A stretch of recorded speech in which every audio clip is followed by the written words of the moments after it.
Hi everyone, I'm Denise Morrow and I did my study on refugees in the Union Colony, experiences of working with resettled refugees in Greeley, Colorado. And I actually worked in refugee resettlement in Greeley myself for a couple of years, so I do have some previous very related experiences. Just to give you an idea of what I'll be talking about, this is a roadmap of my presentation. So I'll start off with background and then move into my research question and literature. I'll introduce you to my methodology and then discuss my findings and my conclusion. So to start off, who is a refugee? The 1951 Convention defines a refugee as any person who, owing to a well-founded fear of being persecuted for reasons of race, religion, nationality, membership of a particular social group, or political opinion, is outside of the country of his nationality and is unable to, or owing to such fear, unwilling to avail himself of the protection of that country. Other terms you might hear are asylum seeker and internally displaced person, and it's important to note the distinctions between these as they have different legal implications depending on which group we're talking about. So refugees are resettled to a number of places, including the US.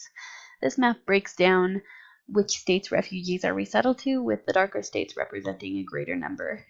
The resettlement process involves extensive interviews, background checks, and health screenings, which usually take 8 to 12 months, but in many cases take several years. So refugees approved for resettlement in the U.S. are assigned to a voluntary agency, or VOLAG, and smaller nonprofits work under these VOLAGs. Since 1980, nearly 55,000 refugees have been resettled to Colorado's primary resettlement sites, which are Denver, Colorado Springs, and Fort Collins. Greeley in northern Colorado has become a popular secondary resettlement site. So a little history on Greeley.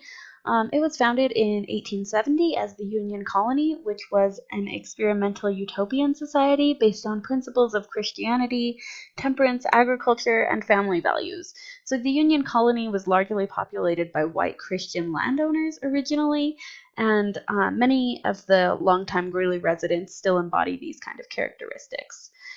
So why would refugees move to Greeley?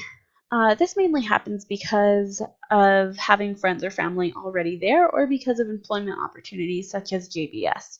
So as of 2013, approximately 2,500 refugees were living in Greeley, and these are just a few of them. So a nonprofit that works with refugees in the resettlement process in Greeley is the Global Refugee Center. In 2011, the East African Community Center, which was founded by 5 members of the East African community, including Assad, who you see here, became the Global Refugee Center to serve a wider population. So the GRC's mission is to establish sustained integration of all refugees and immigrants as self-sufficient, healthy, and inclusive members of society. And they largely carry on the mission of the East African Community Center as well, which involved building bridges between lifelong Greeley residents and new incoming refugees. So realizing that volunteers and staff who work at the GRC have a very important role in refugee resettlement in Greeley, my research seeks to understand the experiences of those volunteers and staff who play such central roles in refugee resettlement. When it comes to the literature on refugee resettlement, there's a good amount, but you might have to dig around for it a little bit. There's quite a bit of literature on the US and other resettlement policies and problems and challenges with those. Refugee experiences are also often studied, and this is probably the area of refugee resettlement that the most literature surrounds. Particularly, challenges and refugees' access to resources, especially to healthcare, is a popular subject. There's also some literature on the role of VOLAGs, as well as faith-based agencies and challenges for these organizations in the resettlement process.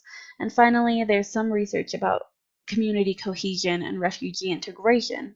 However, very little research addresses volunteers and staff's roles in VOLAGs or in creating community cohesion and refugee integration. Volunteers and staff at VOLAGs and at smaller nonprofits are those people who directly engage with newly resettled refugees, and yet their experiences aren't addressed in the literature. So my research seeks to get at that question. And in order to do this, I used a phenomenological approach. Since phenomenology is a useful method to get at the experiences of lived phenomena, I thought this was very appropriate for this research. Vaguely says phenomenology is used to study what it is like as we find ourselves being in relation with others and other things, and my study looks at how volunteers and staff find themselves being in relation to refugees and the resettlement process.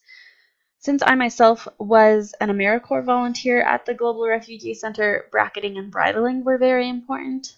I used bridling because I tend to align with Dahlberg's idea that pre-understandings can't really be cut off, rather just restrained as to not influence the research.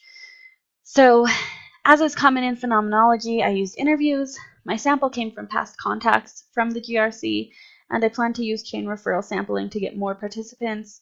As of now, I only have 3 interviews, one with someone who worked primarily with children at the GRC, one who mainly tutored high school students from refugee families, and one from the former co-director of the GRC who worked there when it was still the East African Community Center.